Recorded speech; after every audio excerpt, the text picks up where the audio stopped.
Thank you. Thank you. Thank you. Thank you, everybody. That's so nice. Thank you. Wow, it's such a warm feeling. It's crazy what's going on, right? It's crazy. You know what? It's raining. It's miserable. There are people outside. I hate to say there's maybe thousands, right? Thousands outside, and I was just doing a lot of selfies. A woman said, "I've been here, Mr. Trump, in the rain for 4 hours. Could I have a selfie?" And my people said, "No, no, no." I said, "Absolutely, you can. Absolutely." So I'm soaking wet now from standing in the rain, but that's okay, right? What the hell? What difference does it make? I just want to thank you. I mean, this weather and all that's going on, it's amazing to have these kind of crowds. And we're having, and my hair looks good. Oh, he's my friend. He's my friend. My hair looks good. You know, and it is my hair, actually, I have to say. You always know if it's going to be a wise guy reporter when they say it's not. You know, then you're off to a bad start. But I will tell you, it is such an honor, not only here, all over the country, what's going on. There's a movement going on here. They're tired. They're tired. I mean, I didn't need this. I really wanted to, I would be very happy. Honestly, I'd be very happy if Barack Obama were a great president and things were going great. I really would. I'd be very happy. I'd be very happy. You understand when I say that. I love what I'm doing. I love my business. I built a great company. I have tremendous fans. I have thousands and thousands of employees. I've hired tens of thousands of people over the years. I love doing it. Doral, the old post office on Pennsylvania Avenue, so many buildings, and just loving it. But I had to do this. I had to do this. I didn't want to do this. I had to do it. You know, 4 years ago, Mitt Romney let us down. And prior to that, John McCain tried hard, but there was a big implosion prior. In all fairness, nobody could have done that. I think Abraham Lincoln couldn't have done it at that point. But last time, we should have won that election. We should have won that election easily. And I backed him big league, I backed. And I backed John McCain big league. But the last time it's won, and I said, you know what? We're not going to let that happen again. We're not, because we're not going to lose this time. We're not losing. We're not going to lose. And so many things have taken place that have just gotten worse. And you hear, you know, we have almost 100 million people that basically, they're out of work. And then you hear about we're down to 5.2%, so totally phony statistic. So if you look for a job, many people are looking for jobs. If you look for a job, you can't get it, you stop looking for a little while to recuperate. They consider you employed, okay? This country has tremendous, tremendous problems, and we're going to solve them. And you know, I actually have been saying it lately over the last few weeks because I see the spirit, I see the great people. These are great people. In this room, we went to Dallas, Texas. The Mark Cuban said, you can use the arena. That's where the Mavericks play, the American Airlines Center. And I had like 3 days. I think it was on a Friday or a Thursday. We were speaking on a Monday, and it was a holiday. And I had a few days to fill it up, and we filled it up. It was 20,000 people so quickly in Dallas. We went to Mobile, Alabama. We had 35,000 people. You know, we started at a football arena. You know that. We started because we had no choice. We were at a hotel, 500 seats. A friend of mine said, from Mobile, he's a great guy, he said, could you come down and speak in Mobile? I said, yeah, it's great. I'll do that. So he had us set up in a hotel, nice hotel, good people, and it was 500 seats. He called me about a minute after we announced. He said, it's sold out. So we're going to move it to the convention center. Do you mind? That held 10,000. And he calls me about 3 hours later. He said, the convention center can't hold it. It's too big. So they took us to a football stadium, which was beautiful, and we had 35,000 people. And that was just a short little period of time. And then last week, you saw that, we were in Oklahoma, and we had legit 20,000 people. I say more. We had a band shell, and we had a big park in front, a big, big park. And it's funny, because the Pope was there at the same time, and he was in New York, and then he was in Philadelphia. And this is crazy. They had helicopters circling over Oklahoma when we were speaking. So it's a band shell, thousands of people behind the band shell where you couldn't even see. I mean, I said, what are they doing? They can't see, but there was no room in the park. So they had the helicopters circling over, and it was beautiful to see. And they had the helicopters circling over Philadelphia where the Pope was. Now, they said the Pope had 1 million people, and I had 20,000. And it looked like I had more. It's crazy. It's crazy. But no matter where we go, and it's because it's real. Thank you. Thank you. Thank you. Thank you, everybody. So incredible. And you know, the reason is that people are just tired of being ripped off. We're just being ripped off. Every single thing. Every single thing. We don't have victories anymore. We don't win anymore. We don't win. You know, years ago, prior to Vietnam, we never lost a war, right? We never lost a war. Vietnam was a loss. Nothing else you can call it. And then after that, now we don't even think about winning. We lose in Iraq. We lose with ISIS. I see a general the other day being interviewed, and they said to him, nice guy. I don't really want a nice general. You know, generals. Bring back Patton. No, seriously. We don't want. This was such a nice guy. I like MacArthur. You know, MacArthur, in the history of West Point, he had the highest marks. I'm very much into the world of academics, believe it or not. And he had the best marks in the history of it. You know, I want these guys. He'd get off his plane with a corncob pipe and the high hat, and it'd say, here I am. You mess with me. Go ahead, mess with me. You know, it's different. So today they're interviewing recently this general on television. First of all, he shouldn't be on television doing an interview, right? Right? You're supposed to be unpredictable. I've been using that term. They said I did this great deal recently, and it was a great business deal, and my other side, and they were tough, but I beat them, and badly, and they said they were interviewing this other side, and they were nice. They said, you know, we don't like Donald Trump, but I have to tell you, he was really tough to beat because he's so damn unpredictable, we couldn't predict what his moves were. And I said to myself, I didn't even know that. I don't think of myself. And I said to myself, our country has to be unpredictable. You know, how about with, like, Iraq a number of years ago when Obama said, we are leaving on whatever date, October 1st in 1 year, we are, so the enemy says, I can't believe it. You know, a big part of the enemy is ISIS and all. So they just went away. They said, why should we fight now? We'll wait. So the day we leave, they go in and they just knock the hell out of everybody. It's unbelievable. How do you announce it? And frankly, he should have said, we're never leaving. We will destroy them. We are never, ever going to leave. I never wanted to get into Iraq. You know, I was the one. I'm the only one. I didn't want to get in. I said, you're going to destabilize the Middle East. Now, with that being said, I'm the most military. There's nobody that will build a bigger, stronger, better military than me. Nobody. Nobody.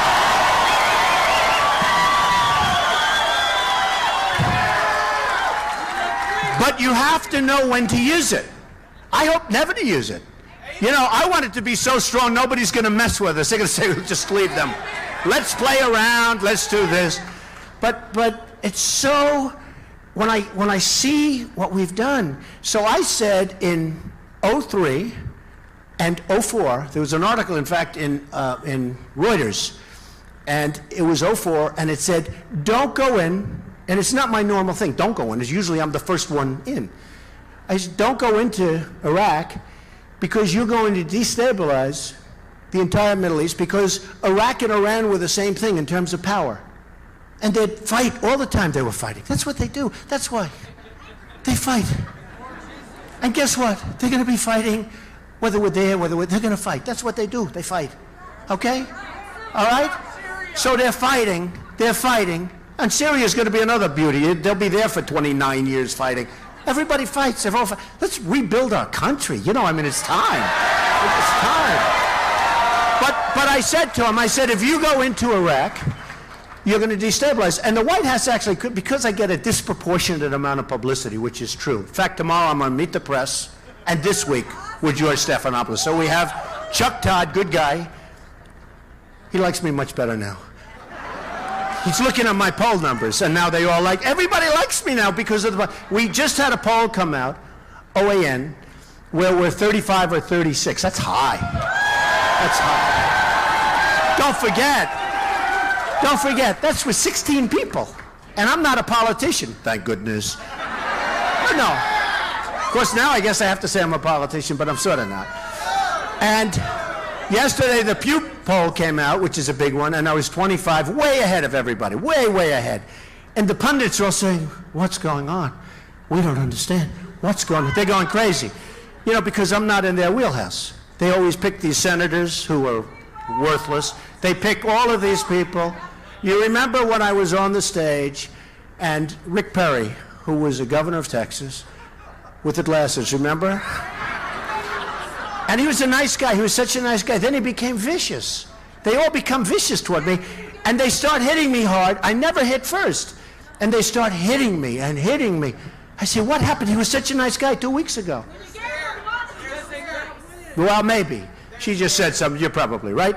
But he was such a nice guy. And then all of a sudden they hit and hit because they need something, because they're going down. And they're at 5%, and then they go down to nothing when they hit me. It's the craziest thing. I wish I could sell that power. That's what we have to do to our enemies, right? That's what we have to do to our enemies. But it's been amazing. The polls have just gone up, and they've been constantly going up, and the press hates to report it. I mean, they hate to, I don't want to sound like, you know, but they hate to report it. We had a case in, think of this, Florida. So you have a governor, Bush, who's in favor of Common Core. By the way, he wants Common Core. How do you win an election when you want your children in Tennessee, in South Carolina, in Iowa, in New Hampshire, in every place, educated by bureaucrats from Washington? How do you win? So you have Jeb Bush, and you have Marco Rubio. So he's a sitting senator, and the other's a governor from Florida. And the poll just came out. And I'm at 29 or 30, and they're much, much lower. One's at like 14, one's at 11, and I'm at 4. Well, they have actually, and the new one, 4. I won't even mention that because that's like one's at 4 in the new one. Right? So, you know, so here's the headline. Rubio surging past, think of this. Rubio, who's at like 13, 14 in Florida, I'm at 30. Rubio, the headline in the paper, Rubio surging past Bush. I said, damn it. I guess, no, it's true. I said, I guess I can't be doing too well in Florida, because I thought, you know, in Florida, they love me. I love Florida. I'm there a lot. It's a great place, beautiful sunshine. But you know what? So it says, Rubio surging past Bush in the Florida poll. So I say, oh, damn. Well, get me the poll. Let me see. This is too bad. I wonder where I am. I wonder how low. So I'm at 30. So in the second paragraph, they said, while Donald Trump is winning, and I'm not even in the title, and I'm killing these both guys. It's crazy. But that's the press. They're very dishonest, I have to say. There are some good ones, but they're generally very dishonest. So now what's happening is this. This is called political speak, which I hate. I had to sign an application the other day. It said profession. And I said, I can't put down the word politician. So I said real estate. I just said real estate. Hey, you know. But, so we have a situation now, which is interesting, because Rubio was mentored by Bush, right? We heard that. And everybody, you know, 6 months ago, they said, Rubio will never, ever run. He won't do it, and he's loyal to Bush, because Bush was older and he was the governor and Rubio was a younger guy, and you know, it's the whole thing is sort of, who has better hair, Trump or Rubio? You tell me. Trump. Okay. So that's not a close one. So here's what happens. So he was, you know, mentored, and everybody said, well, he'll never run. Of course, we don't know. We know politicians, right? Loyalty doesn't mean much. By the way, where are the Gatlins? Where the hell are they? Those guys. Come here, Larry. Come here. Before, I'll tell you this crazy story in a second. Get up here. This man, just so you understand, he's great and all that stuff, and he's great with the singing and the voice, and he's happily married, but before that, the women used to love him. But he used to live, can you believe it? He used to live in Trump Tower, made a great deal. I sold him a unit, and he sold it for much more which doesn't make me feel too smart. I feel like some of these guys that I talk about all the time. But I sold him a unit in Trump Tower. He lived there for years, and we became friends. He's a really great guy, and I want to thank you because I heard you put on a fantastic show before I got here, right? What he did was he rented the apartment for a nice number, and we moved out, and he tripled it because I had lived there. That's how it worked. That's right. He's right about that. And your brothers, they are where are they, Larry? They are great. Will you thank them all for me, please? The whole group. What a group. Thank you very much. And he is a friend of mine. Here's a guy, he's a New York slicker. Would you believe that, huh?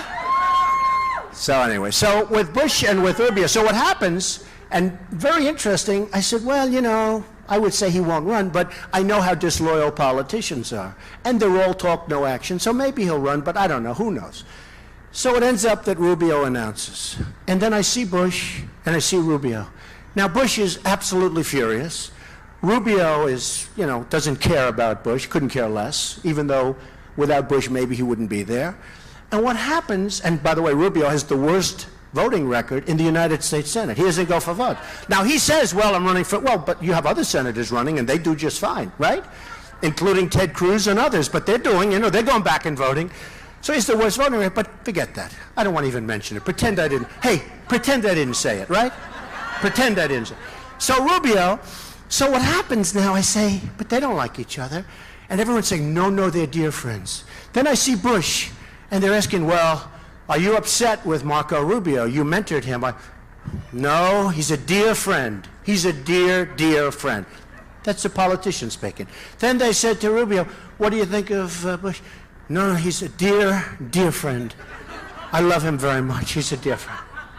And I'm saying to myself, I won't use a bad word, because every time I use a bad word, they say Trump cursed, right? They all say curse, please, I can't. You know, the story's not as good without a little extra emphasis, you know, but I won't do it. Because CNN, every time I use a bad word, CNN and ABC, they did such a phony, oh, Donald Trump used a bad word. The bad word, you know what the bad word? It was nothing. It was nothing. It's what they use every night at home, believe me. So anyway, so they go, and I'm saying, look at this, look what's happening. They're starting to get, and all of a sudden, the last week, they're really going at it, folks. I love to watch it. I love to watch it. So now they're going and they don't like, but see, it's really politicians. All talk, no action. They talk. I love him very much. I love him very much. They hate each other. Be honest, okay? You know, one of the reasons we're doing so well. Yeah, and I heard, is that true? Bush was down to 4 in the poll. Wow, that's a low number. That's a good poll too. That's a good one. That's a big poll. That's actually, you know, it's actually too bad. That's a big drop. So what happens is they now, and they have to go after each other. They don't want to go after me because everybody that's gone after me is down the tube. So they're not going to do that. They want to wait. They want to be the last man standing. Everyone now wants to be the last man standing to take on Trump. Okay? I look so forward to finding out who I'm ultimately going to face. Right? I look so forward to it. So, you know, we're going to see, and it's going to be very interesting, but the world of politics is a different place. And, you know, I was the fair-haired boy. Nobody knows more about it than me. They say, what do you know about politics? I've contributed to everybody, Democrats, Republicans, everybody. Marsha's here. She loves me. They all love me. Everybody. Because that was my job, to be loved. Actually, one of the magazines said, Donald Trump's a world-class businessman, which is a very nice thing. It's true, I happen to be. But you know what? You have an obligation to your company, to your employees, to your family. You have to get along with everybody. You get along with everybody. But they sort of said, what do you know about politics? I was the fair-haired boy prior to running. Once I ran, I was on, like, what's he doing running? He's supposed to be handing money to everybody. He's supposed to be giving campaign contributions. Why is he running? Why? But it was interesting, and now I'm becoming a little mainstream because I've been on the top of the polls. How many weeks? The guy who said 4%, he really knows many weeks, right? Months, actually. So I've been up there months, and actually, they thought 2 weeks ago the numbers may be slipping. You know, I went up. Here's a great story. I love these stories. Do you like these stories? We can get to them, right? The other day I was interviewed by a very nice woman, Savannah Guthrie. And I had a really good NBC poll. I was like at 25 or 26, and I went to 29. Now, that was NBC. I'm being interviewed by NBC. CNN had a poll that I went down 2 points. Right? Do you remember that? And every other poll I was going up, but the NBC was really nice. I went up like a nice percentage. I was up almost to 30. So she said, in the CNN poll, I said, wait a minute. You saw the interview. I said, why do you use it? You're NBC. Why are you using CNN? They used CNN because the poll wasn't quite as good. I was still leading by a lot, right? But the poll wasn't good. Now what happens is, so we had the OAN poll, which is, listen to this one, almost 35. 35. 35, and that's a great poll. That's a very sophisticated poll. You know, when I hear 35, and that's 35 with 16 people. So when I hear 35, you know what I want to do? I want to be one of these countries where they can call for the election the following week. You know? Wouldn't that be great? You wait till you have a good week and you say, ladies and gentlemen, we are calling for an election tomorrow. Let's see. I wish we could do that. But 35, when you have so many people running, is an amazing thing. Do you ever notice the pundits? So I start. And my wife said to me, and my daughter Ivanka, did anyone ever hear of Ivanka? Yes. We love her shoes, everything. She's great. But my wife and my daughter, they said, thank you. My wife and my daughter, they said, you know, if you run, you're going to win.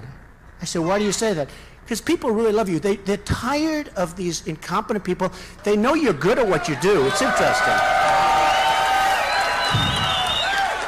And I didn't really, you know, I thought about it last time and I didn't do it. I thought about it very seriously. I was leading in the polls last time and I just said, you know what? And I renewed The Apprentice. And the top people from actually Comcast and NBC, they came up to my office this year, just before I announced.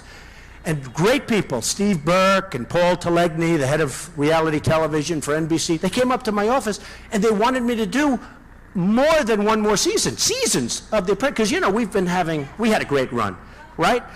But I'm not allowed, if I run for president because of what's called equal time, you're not allowed to do a show. So I said, I'm not doing it, fellas. I want to make our country great again. I really think I can win. And I turned down tremendous, you know, tens of millions of dollars when I do that. You know, nobody.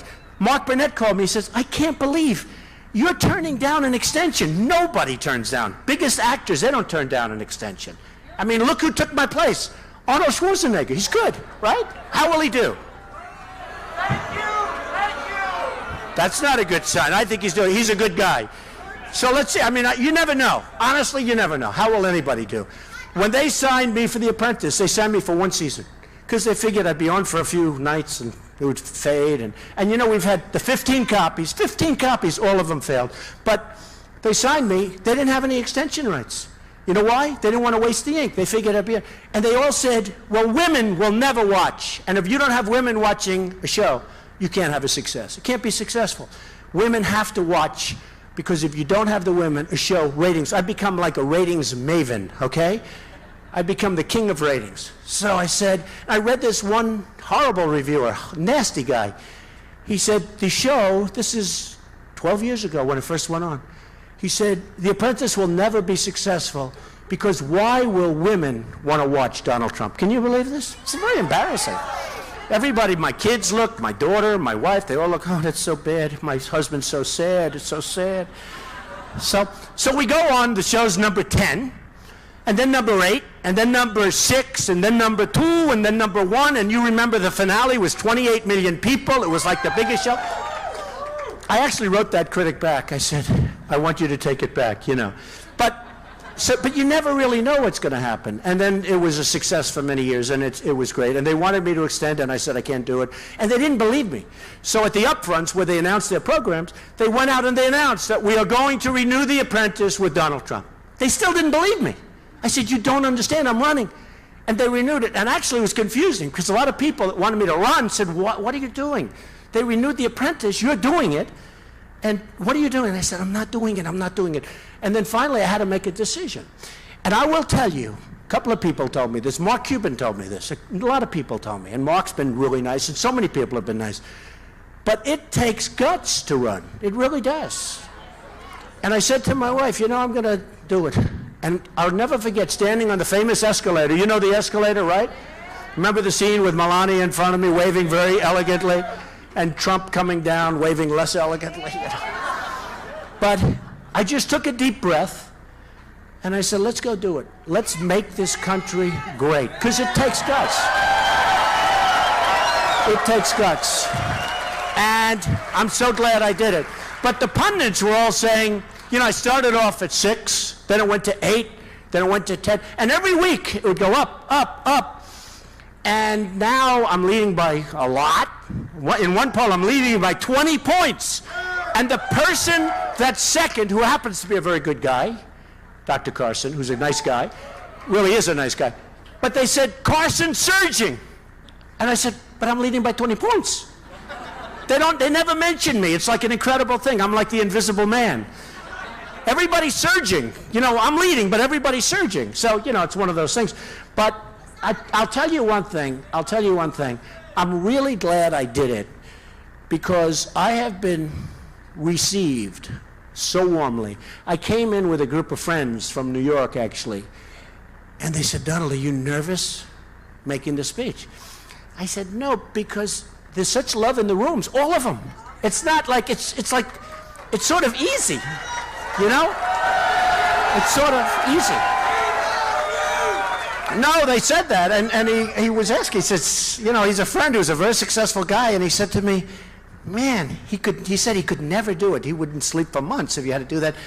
And I said, you know, it's funny, there's such energy, and I mean, in Texas, in Florida, in New Hampshire, the other night we had 4,000 people. It was incredible. In fact, Bush had 100 people. I had 4,000, and CNN covered both. And you couldn't tell the difference because they had it against a wall. We're here with Bush. And then they go, we're here at the Trump. But they didn't say how many people. It's so disgusting. But that's okay. But everybody in the room knows there's tremendous energy. And I said to my friends, I said, you know, when you get up in front of that many people, there's like love. And it's love because they want to see something happen. They want to see. So, you know, I'll give you a couple of examples, quickies. But you look at the horrible Iran deal. Now, we all know it's horrible. 24 hours, but it's not really 24. It's 24 days. It's not really 24 days. Because before you get there, you have to go through a whole process, okay? The one I think is the greatest is self-inspection, where Iran does self-inspection. Then there's another one where nobody really knows what it means, but if Israel attacks Iran, we're supposed to protect Iran. Do you believe this? No, think of it. In this agreement. No, think of it.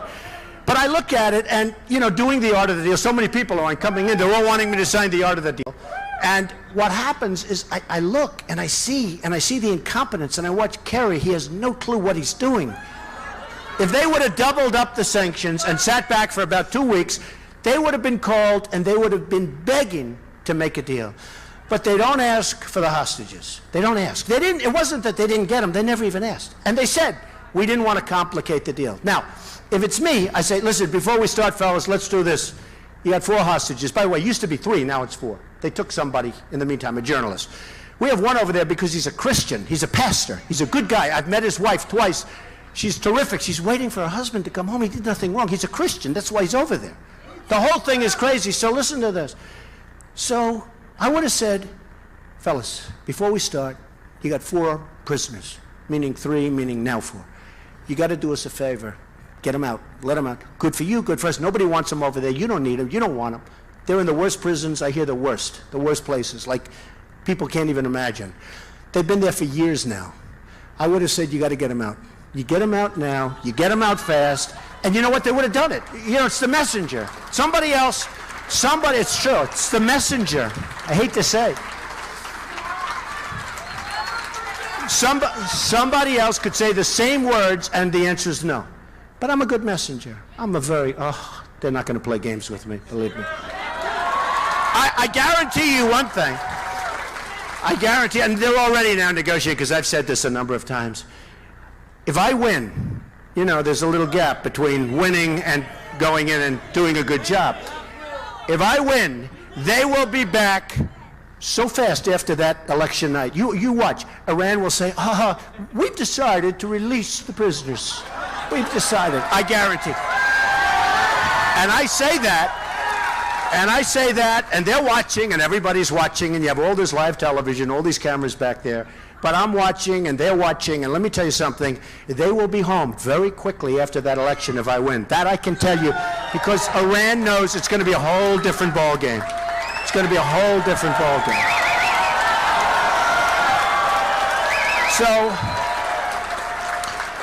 So the other day, which was so sad, so they should have been back. The deal was horrible. We're giving them $150 billion, all the other things that you've heard 100 different times, but we're giving them $150 billion. Now they're going over to Syria to help Russia. They're doing also, they're a rich nation. They got plenty of ammunition, believe me, and they're smart and they're great negotiators. So I heard the other day, not 4, even though we have 4, they want to make a deal for 3. They're going to let 3 go. But they want 19 people. They want 19. And they want many other things. No, think of it. So they don't want 3 for 3, 4 for 4. We have 4 over there. They're not going to give us all 4. They're going to give us 3 of the 4. And they want 19. And they want, as they said, and many other things. Oh, fellas. How do we take it? No. That's why these rooms are all packed. That's why we have thousands of people standing outside. That's why.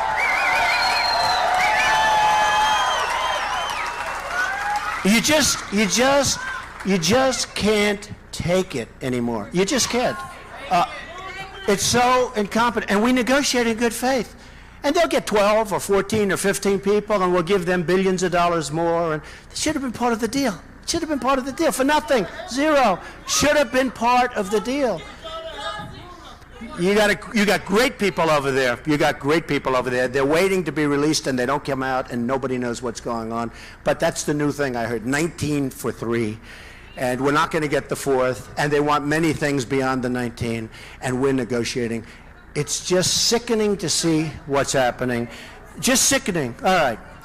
So we'll get off that subject. But it's just, you know what? It's emblematic of what's happening. Here's a quick other one. Bergdahl. You know Bergdahl, right? Traitor. He's a traitor. Sergeant Bergdahl. So he leaves. He deserts. He's a deserter. Remember the old days? In the old days, being deserters. Boom. In the old days, deserters were shot. Right? Well, I knew something was up when I saw his father being interviewed. I said, whoa, what have we here? Whoa. That's a whole deal. But anyway, that was before I saw Bergdahl.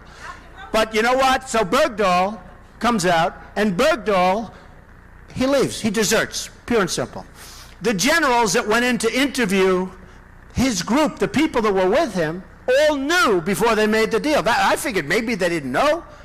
They knew. They had a colonel, they had a general. They interviewed all of these great guys, these great young soldiers. They said he deserted. 6 people were killed looking for him, right? They went out. They wanted to get him back. They didn't know he deserted at that time. So they went out. They wanted to get him back. They were killed, 6 of them. They say 5, but it was probably 6. Young, incredible, courageous people. Killed. Probably killed viciously, as bad as it can be. You can imagine. They were killed looking for this guy. So we get him back. What do we get him back for? We give up 5 for 1. So we get a traitor. They get the 5 guys that they've wanted for 10 years that are right now out on the battlefield trying to kill everybody, including us, okay? That's what we get.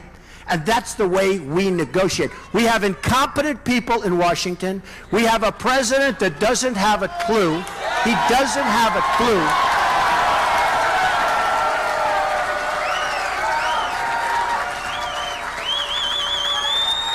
And just to top that one off, the other day I'm watching television, and I see the newscast that Bergdahl, well, he may have some psychological problems, and we don't expect that he'll be getting any prison time. Do you believe this?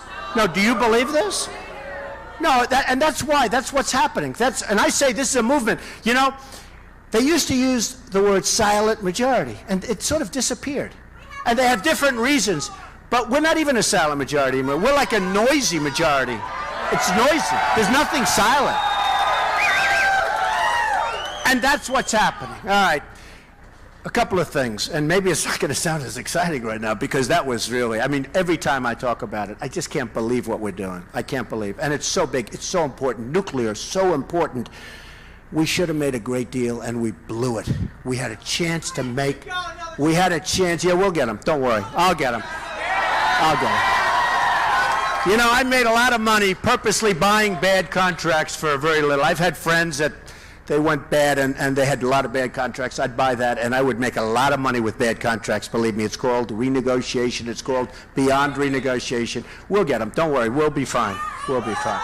But, so we got to talk for a couple of seconds about a few other things, and maybe we'll take a couple of questions if we can. I don't know. It's not set up, but who the hell knows? I have all day. I don't care. I don't. So immigration. When I first announced, I took a lot of heat. Rush Limbaugh actually said, I have never seen anyone take so much incoming, because I brought up the subject of illegal immigration. Illegal immigration. And I said, and I mean it because I'm really good at building things. You got to see what I have in New York and Chicago and different places. That's what I do. I'm building right now the old post office in Washington, believe it or not, on Pennsylvania Avenue, right near the White House. Somebody said, will he move into the White House? The answer is yes, okay? Yes. Right between Congress, right between the Capitol and the White House. And it's an incredible building. I'm building Doral. I'm building all this stuff. I know how to build. And I hear about the wall. A lot of people agree. You know, about 12 years ago, everybody wanted the wall. And then listen to this one. One of the reasons they couldn't build it, because they couldn't get their environmental impact statements. Do you believe it's true? I've done a lot of research. They couldn't get environmental impact statements. You know, there was a snail or a daughter or something or a snake that was in the way, that was nesting. There was a snake that was nesting in the area, you know, within 153 feet of the wall. Oh, our country, what we're doing to ourselves. And Mexico, they're friends of mine. They can't believe how stupid we are. They can't believe it. They can't believe it. And not only will we build a wall, and it will be a real wall. Did you see last week they had a truck going over the wall? They have a little wall, it's about this size. And they built a ramp, right? And they had a truck loaded up with drugs. Loaded up with drugs. A pickup. Didn't even need a strong engine. Had the small engine, not the big. And they had a little ramp going up and down. And they had the truck going back and forth. It's like the craziest thing. No, my walls don't work that way. My wall's a wall. My wall's a wall. And you know, walls work. Go to Israel, you'll see that walls work. Nobody comes through. No, walls work. So we're going to build a wall, and it's going to be impenetrable. It will be a real wall. And we're going to take care of our Border Patrol people because they are great and they're not allowed to do their job. They're not allowed to do their job. I met with them. That's why the white hat does so well, right? The white hat. That was when, then when I met in New York in the red hat. No, I was in Iowa with the red hat. And now the red hat's doing so well. So it's a crazy thing. And it says, make America great, right? That's what it's all about. But, so we're going to have, oh, there it is, right there. But we're going to have a real wall. And then they say, oh, the wall can't be built. It's too expensive. Well, first of all, in China, the Great Wall of China, built 2,000 years ago, is 13,000 miles. This one, you need really 1,000 miles. It's almost 2,000, but there are a lot of natural problems. So you have Jerusalem's a point. And that's why I say, in Israel, you have a wall that absolutely works. You talk to them. Believe me, it works.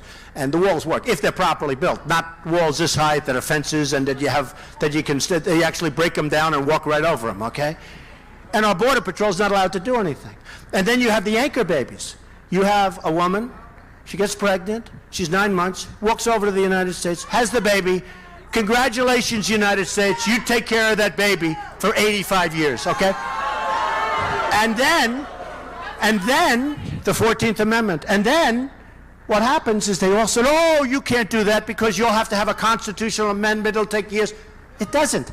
It doesn't. I turned out to be right. I was a little lucky on this subject, to be honest with you, because, but then the great constitutional lawyers all said, no, they're having the baby. It's an illegal person having the baby. You don't have to do that. And we will win in court. But a simple act, listen to this. A simple act And we have hundreds of thousands of people coming to the country that way. And I'm not only talking about from South America, from Mexico, Latin America. I'm talking about from China. They come from all over the world. They sit down, they have a baby right there. And we have them for the next 85 years, or hopefully they live a long time. We have them. Our country is crazy. Do you know, if you want to become a citizen of Mexico, it's virtually impossible. Okay? Over here, they just walk in. Now, Mexico, they're too smart. Their leaders are too smart for our leaders. That's all it is. They're too smart. They're smart, they're cunning, they're sharp. They send people right through. Trains go right through them, and nobody gets off. Nobody gets, no, you go right into the United States. And then we send them all over the country, and we have all sorts of problems. Now we have a problem with immigration. And I said, I mean, it's a horrible problem, the migration from Syria and other places, in my opinion. So I'm asked the other day, what do you do? Well, a couple of weeks ago, I said, well, I guess you got to help, you know, on a humane basis. You feel badly, right? It's terrible. But then over the last couple of weeks, I've been watching, and I say, wow, that's really something, because Obama now wants to take in, listen to this one. You know, they were talking about 3,000, then 5,000, then 10,000. It's a lot of people. 200,000. The new number is, no, think of it. That's, you know what, 200,000? That's like an army. You know, when you get to, so now I'm looking the other day, and other people have noticed this too, and they're all men. It's like, where are the women? Now, not all, but they're mostly men, right? And they're also very strong men. These are not people. And the first thing I said is, these are men, strong men. Why aren't they back fighting for their country? And then I said, and it is true, take a look when they show. Of course, now the press is going to show different sections where, you know, but no, I mean, if you look at a random, you know, as they call it in polling, if you look at a random sampling, you'll see tremendous numbers of young, strong men. So, I don't want to say that's for sure, and probably it's not. But that could be ISIS. That could be the enemy. You're talking about hundreds of thousands of people coming into this country. We know nothing about them. There's no documentation. There's no papers. They don't know, as he said they're already in. Some are already in, by the way. Hate to tell you. But there's no documentation. There's no paper. They say, yes, I am so-and-so, and I'm from Syria. Oh, well, come on into the United States. We have no idea what we're doing. Number one, it will cost billions of dollars to take care of them, to get them over. You know, one of the greats, I said, I will, and I mean this, and the reason I say it early, because I want people to know, and I even want them to know, because it's all over the world what I said. It was pretty controversial. It's all over the world. They know. Everybody knows. You know, that's the one thing about today, modern-day communication. I said, if they come in, and if I win, and somebody's going, win. Well, it's if. You know, look, I'm running against politicians, and they are good at one thing, trying to get into office. That's about it. No, that's it. They're not good at anything else. They're not going to create jobs. No, they're not going to create jobs. They're not going to create anything else. They're good at talking. They're good at getting into office. That's about it. And after they get there, they fall asleep for 4 years or 2 years or whatever it might be. And that's what's been happening. And I said very strongly, I said, look, if they come in and if I win, they're going back. They're going back. They're going back.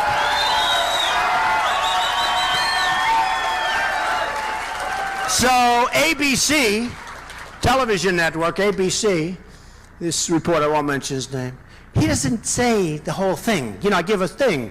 They could be ISIS. They're all men, so many men, strong, young men. They leave all that out.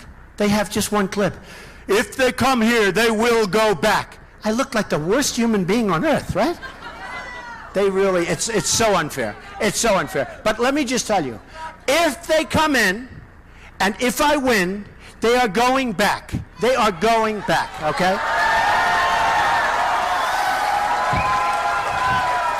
The amazing thing is, and you know, they have like so many people, so many different lines. They said, well, you can't send them back. How would you ever get them back? I said, how did they ever come here? It's unbelievable. They're talking about bringing them from Syria so they can bring them, no problem. We cannot get them back. It's terrible. And what I do like is a safe zone. I do. You take a big area in Syria. There's plenty of land. That's one thing you have over there. There's no real estate problems. Not a lot of people investing in Syria right now. You get a big piece of land, safe, get a big piece of land. Let Germany, let all these other countries, including the Gulf states, Saudi Arabia, Bahrain, Qatar, unbelievable wealth. By the way, they're not taking anybody. Anybody! They're not taking anybody to the Gulf states. I have so many friends in the Gulf states, they buy my apartments like crazy. I love them, okay? But they're smart. They're not taking anybody. Now, we're taking 200,000, but the Gulf states next door are taking nobody. And they're not putting up much money, if any. If any. But what I would say is this. You get the Gulf states. Saudi Arabia makes $1 billion a day. You get the Gulf states. You get Germany, because Germany, I mean, they're having riots over there now. Merkel was strong. Now all of a sudden they want to get rid of her. That's going to end up not in a good situation. But you get these countries that are going through hell right now with the migration, and they all feel guilty. You get them all to chip in, and you build a safe zone. And then ultimately, when that whole mess ends, whenever it ends, and who knows, it could go on for a long time, but ultimately, you let them go back to their homes. You let them go back where they actually probably want to go. You know, they probably want to go. I mean, you know, I have employees that work in different parts of Latin America, South America, Mexico, in parts of Europe that actually are not doing well. And I say, what are you going to do when you retire? Oh, Mr. Trump, I'm going back home. Really? You are? They'll leave like great areas. They want to go back home because it's home. It's very interesting, isn't it? They want to go back home. It's ravaged in some cases. But when they leave, their big thing is to go back home. It's very interesting. And these people are going to want to go back home. It's sort of natural, right? It's sort of a natural thing. So we have to help them in that sense, but we don't have to help them where we take them into our country and we are going to give them documentation that's in Arabic. We're going to give them all sorts of documentation. The whole thing is just crazy. So we're going to help because we do have a heart, but we can't take them in the country. And there is a problem. You could have a Trojan horse situation. This could be the ultimate Trojan horse. I don't think it is. It probably isn't. But the word probably is unacceptable, right? It's probably... I mean, this one could be written about for a long time. And, you know, they know how stupid our leaders are. They know how dumb our leaders are. So they probably figure, boy, this is going to be easy. We'll send a lot of people, and a big percentage of them is going to be great fighters and ISIS or whatever enemy it may be, because we got plenty between ISIS and Al-Qaeda and all of them. So a big percentage could be that. And probably isn't, but it could be. It's not going to happen. We're getting them out, okay? And I hope they don't come in. I hope they don't come in. They shouldn't be allowed to come in. It shouldn't happen. That part of the world has to take care. We can't take care of everybody. We can't do it. We can't do it. We just can't do it anymore. We owe $19 trillion. You know, last time I was here, I was in Nashville about a month ago. We had an amazing crowd. Amazing crowd. Who was at that event? Yeah, we had a lot of people. But we had an amazing crowd, and like today, I mean, incredible. And we were talking about 18 trillion, and now it's 19 trillion. It just goes up. It's only gone up. And when Obamacare kicks in, which is really in 16, Obama's going to be playing golf on some of my golf courses, I think. Okay, he won't care. When Obamacare kicks in, do you see what's happening to your premiums? They're going up 40, 50%. Do you see what's going on? When Obamacare kicks in, it's going to be unbelievable for our country, unbelievably bad, so expensive. So we're going to repeal Obamacare, replace it with something much, much better. So bad. But the fact is, we're at 19 trillion. We owe 19 trillion. We owe 1.5 trillion to China. Can you believe it? They take our jobs, they take our base, they take our money, and we owe them 1.5 trillion. How does that work? I always call it a magic act. How about Japan? We owe Japan the exact same amount. We owe Japan $1.5 trillion. 1.5 trillion. They sell us cars. We send them beef and they send it back. They don't want it. Their farmers don't want it. You know, okay, don't blame them. They want to do their own stuff. What do they want the United States for? So we send cars. The numbers are massively different. We send cars, they bring these cars over. We send a car over to Tokyo, right? Like one Chevrolet. They send it back. I'll bet you don't have a Chevrolet in all of Japan. okay? So they send us, I see boats in Los Angeles, the biggest ships I've ever seen, loaded up with cars, loaded up from Japan. And they're coming out, they just want, it looks like a highway, it looks like the Long Island Expressway. Just pouring out of these ships, pouring out. We owe them $1.5 trillion. Now think of it. We do this tremendous imbalance, and we have a huge imbalance with Japan, like close to $70 billion a year. We have almost $400 billion a year imbalance with China. $400 billion. I mean, how stupid are our leaders? How stupid are they? We can't go on that way. Now, with China, we open our country. Oh, free trade, it's wonderful. It's wonderful. And I'm a free trader. I like free trade. The problem with free trade is you need smart people. If you don't have smart representatives, free trade's a disaster. And I have Carl Icahn lined up. You probably heard. Carl's a great business genius. And I have other of the biggest, the smartest people. I know all of them. I know the good ones, the bad ones, the overrated ones, the ones that nobody heard of that are better than everybody. I have guys lined up. Believe me, we'll put them in those rooms. It's going to be a whole different ballgame. It's a whole different ballgame. You know, because, you know, ultimately it is really a sophisticated chess match. But I have the best people lined up. I mean, think of it, think if we can bring that down a lot and even break even. Just break even. You're talking about 400. Do you know what that does to us? Do you know how that makes us? Essentially, you're losing $400 billion a year, okay? Think what I could do. You know, they all said, I came out with my tax plan, and I was going to read it to you, but you've all heard it, right?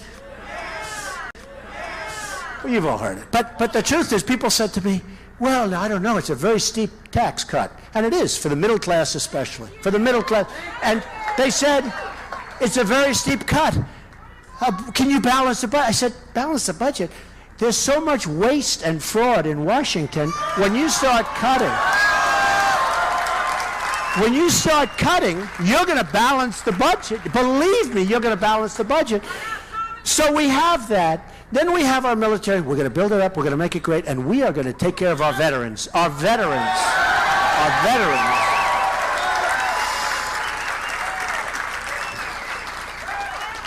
Our veterans are being treated like third-class citizens, and they're our best people. Our wounded warriors are the greatest. I see them, so I love, these are incredible people. They went over there, and they've been let down. They've been let down by the politicians. The politicians don't have, you know, right now, Iraq is negotiating, just as I said, 2003, 2004. Read the articles. They wanted me to shut up. I said, you're making a mistake. But just as we're talking right now, Iraq is negotiating with Iran to take over. Iran is going to merge in with Iraq. I said that was going to happen. And Iraq has among the top 3 oil reserves in the world. Iran is saying, thank you, United States. We didn't have to fire a shot. You're so stupid and nice. Iran is going to take over all of those reserves. They're going to take over Iraq, and Iraq is already going like, come on in, please, come on in. It's so sad. It's so sad. The level of incompetence. You have Syria going, and you have Russia in there. Now, if you remember Russia, Russia was the Soviet Union, right? And they went into a place called Afghanistan. And they went busted. They went bankrupt. They were fighting it for years. The Afghans are great soldiers, very smart, very smart. In fact, I'm waiting for Obama to give an exact date when he's going to leave. Then they'll just go away for a little while. Then they'll come. That's what happened in Iraq. We are leaving in 14 months. October 13th, we will be leaving. The enemy says, hey, this is great news. Now think of this. By the way, think of this. Even if you didn't mean it, okay?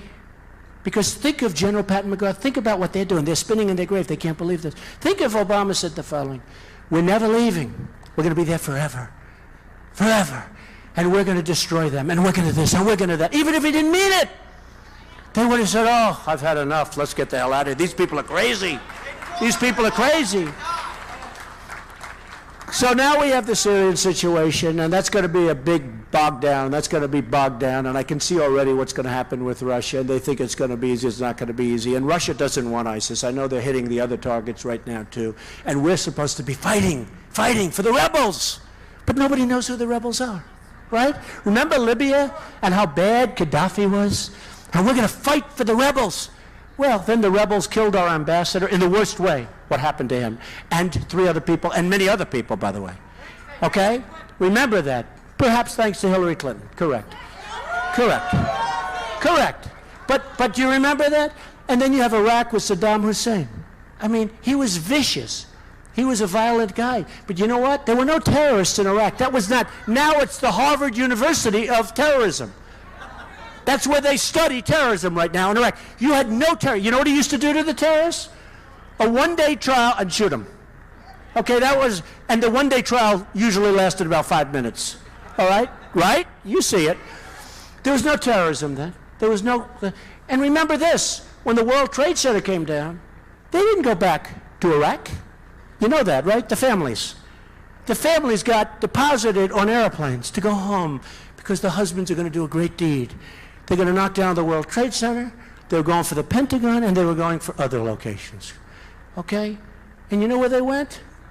To another place, correct. They didn't go to Iraq. They didn't go to Iraq.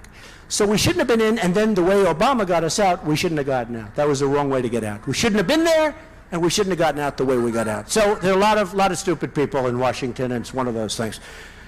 But I just want to tell you that, and I was going to read the plan, and I was also going to read the Second Amendment to you, because we have a Second Amendment plan that's great. Because I was going to read it. I was going to do a whole thing, and I was going to come up and read this Second Amendment, and we have an incredible policy. You know, they all wanted me to do policy. And I kept saying, read it, read it. I can do it. I'll start off. Should I start off, really? Okay. So I put in Donald J. Trump, et cetera, protecting our Second Amendment rights will make America great again and strong again, right? The Second Amendment to our Constitution is clear. Now, this is in light of what's gone on with Oregon. You know, every time something happens, they blame. They don't blame mental illness, that our mental health care is out of whack, and all of the other problems. And by the way, it was a gun-free zone. I will tell you, if you had a couple of the teachers or somebody with guns in that room, you would have been a hell of a lot better off. You would have been a hell of a lot better off. It's really sad. And we can say that with respect to a number of places where that happens. But you have a gun. How about the military event that took place 3 or 4 months ago, where you had these highly decorated soldiers in a military area where they're not allowed, and this one soldier was like one of the highest decorated, and they weren't allowed to have the guns. And this whack job walks in and starts shooting them. Why are we having gun-free zones in a military camp? Okay? So the Second Amendment to our Constitution is clear. The right of the people to keep and bear arms shall not be infringed upon, period. Period. Period. The Second Amendment guarantees a fundamental right that belongs to all law-abiding Americans, right? I wrote this. The Constitution doesn't create that right. It ensures that the government can't take it away, right? Can't. They're doing all sorts of moves to try and take it away. Our founding fathers knew, and our Supreme Court has upheld, that the Second Amendment purpose is to guarantee our right to defend ourselves and our families. We need that. In fact, I have a license to carry in New York. Can you believe that? Nobody knows that. Ooh. Somebody attacks me. Somebody attacks me. Oh, they're going to be shocked. Can you imagine? Somebody says, oh, there's Trump, he's easy pickings. What'd you say? Right? Oh, boy. What was the famous movie, remember? No, remember? Where he went around and he sort of, after his wife was hurt so badly and killed. What? Honestly? Yeah, you're right, it's true. But you have many of them. You have many of them. Charles Bronson, right? The late, great Charles Bronson. Name of the movie? Come on. Death Wish. Remember that? Oh, we're going to cut you up, sir. We're going to cut you up. Oh. Being one of the great movies. Today you can't make that movie because it's not politically correct. Right? It's not politically correct. But could you imagine with Trump? Somebody says, oh, all these big monsters aren't around. he's easy pickings, and then,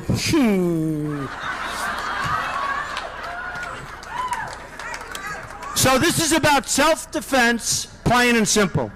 It's been said that the Second Amendment is America's first freedom. That's because the right to keep and bear arms protects all of our rights, which is so true. We're the only country in the world that has a Second Amendment. Protecting that freedom is imperative, absolutely imperative. And I do a whole paper on it. I do a whole paper, and it's gotten fantastic reviews. It's enforced the laws in the books.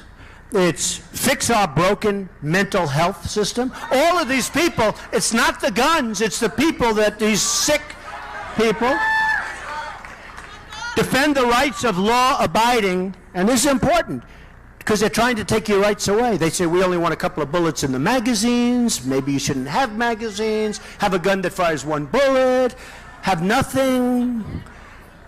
Defend the rights of law-abiding gun owners, and that doesn't happen, so we have to do that. They have background checks already in place, and that was done in 1998, and people slipped through, and our government's not doing a great job. You have a national right to carry, and you have the military bases. I mean, when you think about the military bases, so we laid out this policy. I'm a very, very big Second Amendment person. It's very important to me. It's very, very important. So,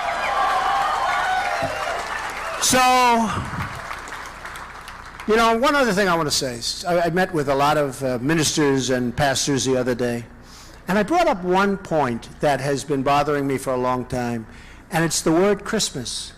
We can't say Christmas. You ever go to a store now where it says Happy Holiday, and I say to the owner, where is the Christmas? No, we don't do that. We don't do that anymore.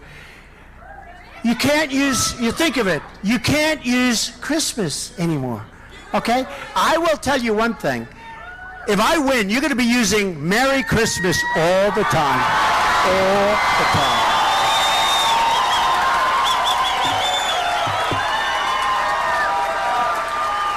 So,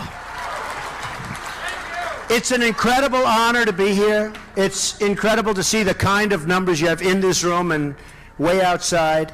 We have speakers set up for them, but it's obviously not the same thing, but it's an honor that they showed up and they're standing out there in the rain. But I just want to tell you that we are going to do something special. There's something special that's happening. There's something special, and I see it everywhere. There is something special that's happening.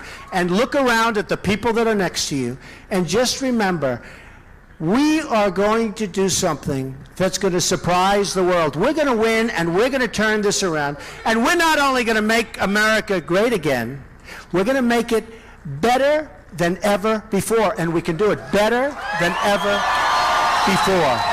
And I just want to thank you, and I love you all. Thank you. Thank you very much. Thank you.